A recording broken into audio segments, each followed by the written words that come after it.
Have you ever imagined a country where golden statues rotate to follow the sun, but the people barely have electricity at home? A place where wearing makeup on the subway is forbidden, driving black cars is banned, and even owning a dog in the capital is not allowed? Welcome to Turkmenistan, the most dangerous and disturbing dictatorship on the planet. A nation where a dictator renamed the months of the year to honor his own mother, and build a giant Ferris wheel in the middle of the desert that no one can use. To understand how this country turned into a real nightmare, we need to go back in time. A story of domination, megalomania, and absolute power that will make you grateful for where you live. In the 19th century, the Russian Empire arrived with blood-stained boots, crushing the nomadic tribes that had lived there for millennia. Imagine being forced to abandon everything your ancestors built because a czar on the other side of the continent decided that land was his. A free people, roaming the deserts of Central Asia for generations, were made to bow before an empire thirsty for power. But if you think that was bad, wait until you hear about the Soviets. The Soviet Union turned Turkmenistan into a massive cotton plantation and a fuel pump for Moscow. It was simple. You plant, you extract, we take. End of story. The lush cotton fields had a bitter truth. The country was being drained of every last drop of its natural resources. Collective farms sprouted like poisonous mushrooms everywhere. Sure, they built schools, basic industries, taught people to read, but why? To create more efficient workers for their machine of exploitation. The result? An entire nation programmed to obey, a population trained to follow orders without question. The DNA of submission was embedded into every aspect of Turkmen society. And when the Soviet Union finally collapsed in 1991, Turkmenistan found itself naked in the middle of the desert.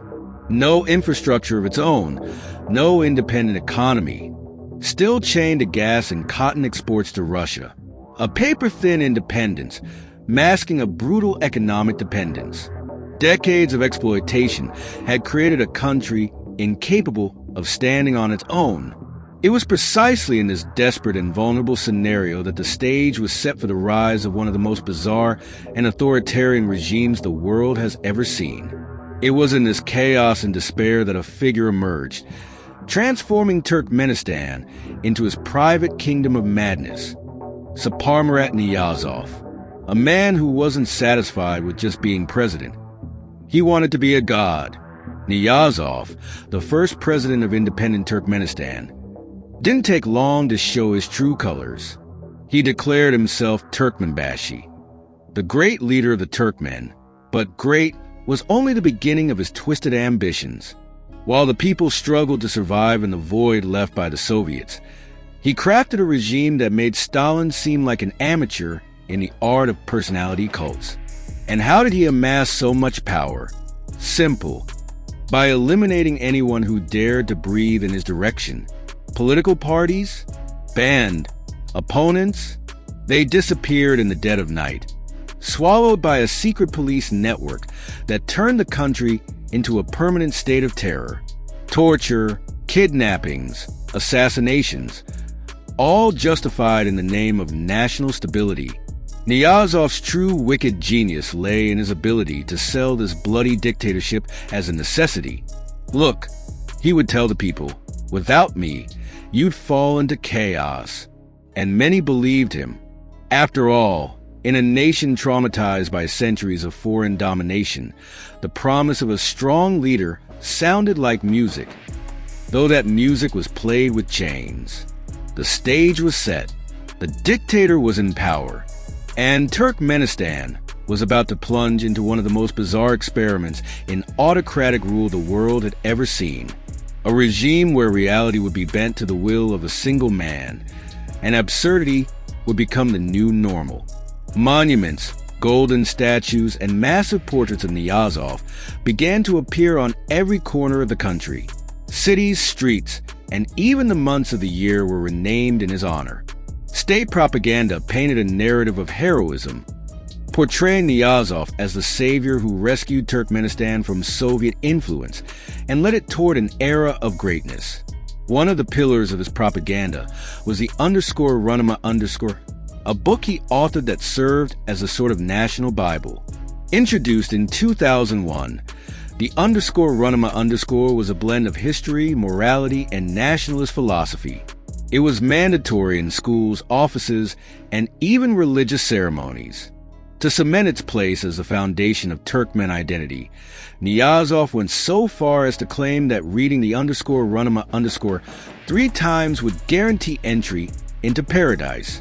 While his image was glorified, the population faced a fallout from his erratic policies. Public services deteriorated, hospitals and schools outside the capital were shut down, and the economy continued to be exploited for the regime's benefit. Yet fear, propaganda, and the systematic suppression of dissent ensured that his authority remained unquestioned. Niyazov turned Turkmenistan into a stage for his megalomania, but he also laid the groundwork for a system that would persist after his death.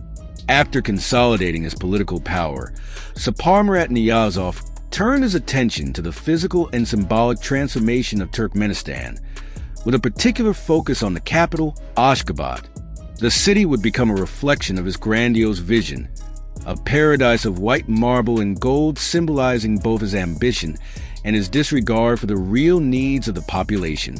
Ashgabat was transformed into a sprawling monument to Niyazov's vanity.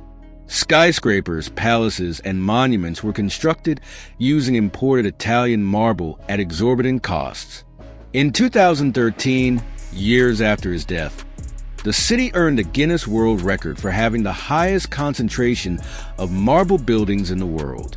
At the center of Ashgabat stood a 250-foot-high arch, crowned with a golden statue of Niyazov that rotated to follow the sun, embodying his personality cult on a monumental scale. But the creation of this lavish landscape came at a steep human cost. Entire neighborhoods were demolished to make way for these projects, leaving thousands of people displaced, often without compensation or adequate housing alternatives.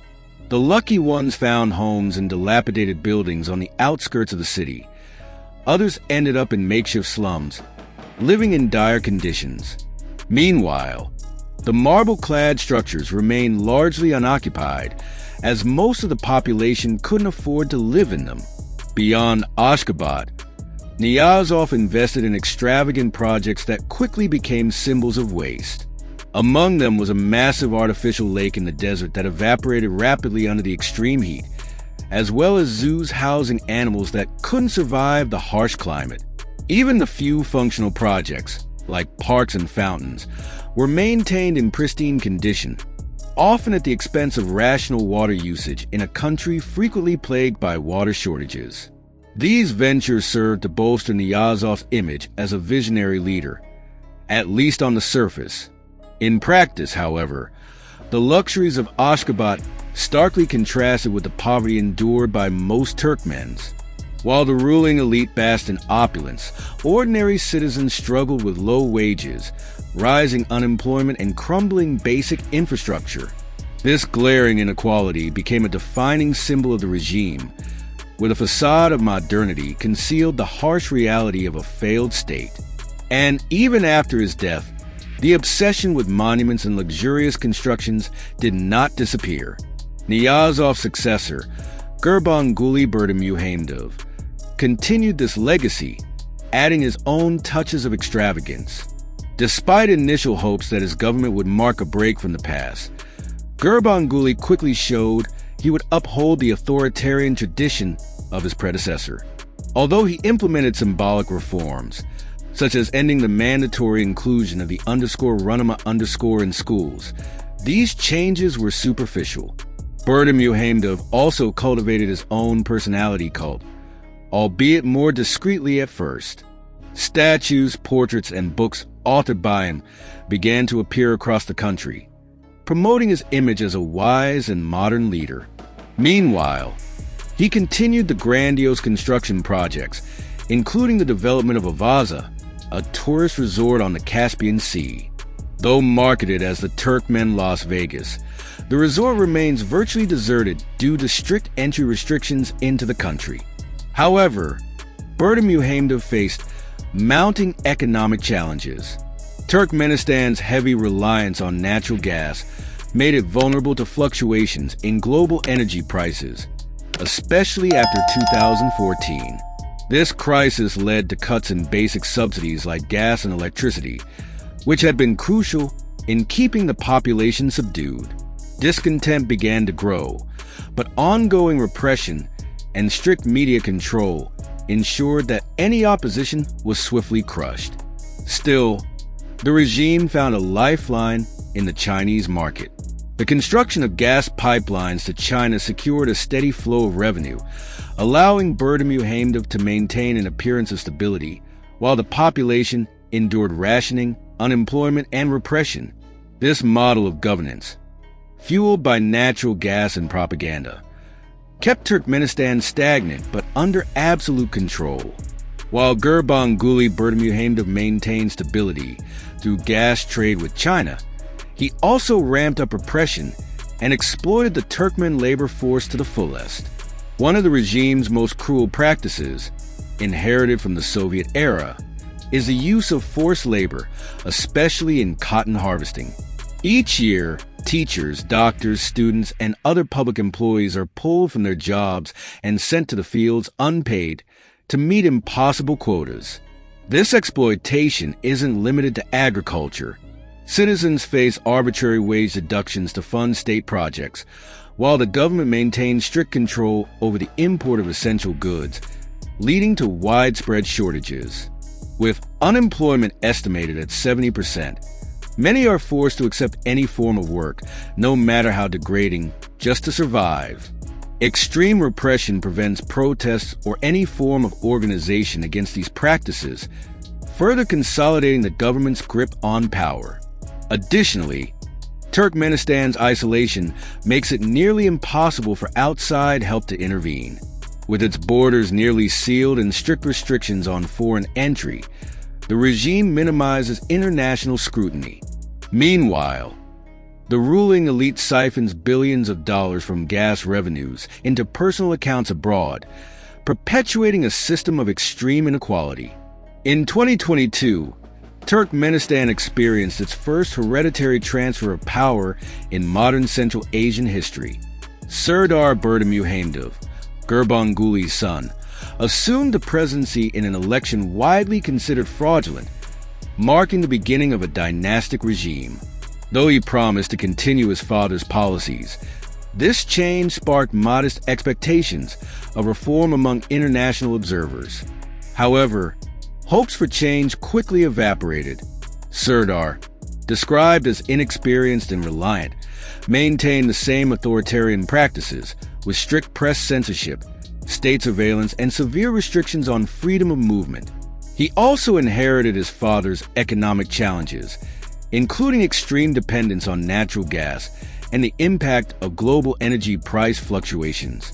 Meanwhile, Gurbanguly Berdimuhamedow did not vanish from the political scene. Less than a year later, he assumed a prominent role as the national leader of the Turkmen, a title granting him authority above the president. This move revealed that Serdar was little more than a symbolic figure, while real power remained in his father's hands. The power transition, far from signaling progress, reinforced the continuity of Turkmenistan's authoritarian system. Under the control of two generations of the same family, the country remains trapped in a cycle of repression, corruption, and resource dependency, with little hope for significant change on the horizon. Today, Turkmenistan resembles a gilded prison. On the outside, marble buildings and golden statues attempt to mask a grim truth: an entire people imprisoned by the will of a few. Natural gas flows from the fields like the earth's lifeblood, but this wealth never reaches the people.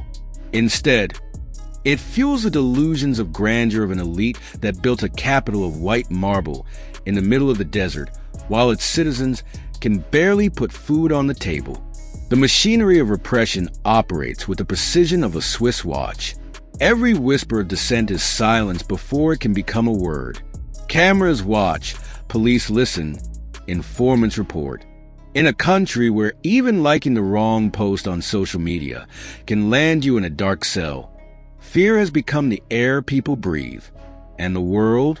Well, the world pretends not to see. After all, Turkmenistan has something everyone wants: gas and plenty of it.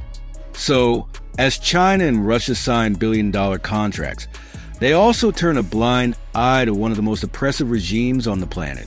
It's a macabre game where dollars are worth more than human rights. The future? It seems as controlled as the present. In a country where even the clouds need government permission to pass, change is a forbidden word. The elite continues its feast, while the people live off scraps. And so, Turkmenistan persists, like a dystopia that escaped the pages of a science fiction novel to become reality. This is the story of how a country became a prison, how a people were silenced, and how the world chose to look the other way. Turkmenistan is not just a dictatorship. It's a warning of what happens when we let power corrupt without limits, when absurdity becomes law, and when silence triumphs over truth. Did you enjoy this documentary? Make sure to follow us now. Check out the next video on the screen, and we'll see you there.